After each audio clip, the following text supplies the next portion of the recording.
Everyone মই এটা নতুন মিনি ব্লগলৈ সকলোকে স্বাগতম জনাইছোঁ। তো আজি মিনি ব্লগটো হৈছে বহাগৰ ৰং ধেমালিৰ মাজে যি 4দিনীয়া কাৰ্যসূচী আছিল তাৰে শেষৰ দিনা আছিলে ভেকচন প্ৰতিযোগিতা আৰু আমাৰ ইয়াৰ ভেকচন কেনেকুৱা হয় তাকে অলপ দেখাওঁ বুলি পেলাই অলপ ক্লিপ ল'লোঁ আৰু আপোনালোকৰ লগত শ্বেয়াৰ কৰিলোঁ।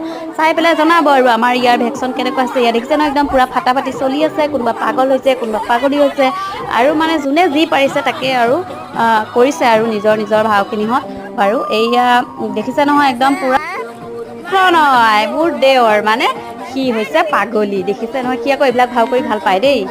এইয়া পূৰা তেনেহ'লে একদম চলি আছে আৰু এইফালে ফেচবুকত প্ৰেম কৰি পেলাই ল'ৰা ছোৱালী এৰি থৈ পেলাই পলাই আহিছিলে, কিন্তু প্ৰেমিকে ষ্টেচনৰ পৰা নিবই নাহিলে। একদম ধুনীয়া চলন্ত এটা একদম মানে ভাও হৈছে, তেওঁ ধুনীয়া কৰিছে। আৰু ইমানটা জনাই দিছোঁ, আমাৰ ফাৰ্ষ্ট হ'ল কনকলতা আৰু ছেকেণ্ড হ'ল পৰকীয়া প্ৰেম কৰাগৰাকী। তেনেহ'লে আজিলৈ মিনি ব্লগটো ইমানেই। বাই বাই গাইজ, আৰু চাই ভাল পালে লাইক শ্বেয়াৰ এণ্ড ছাবস্ক্ৰাইব।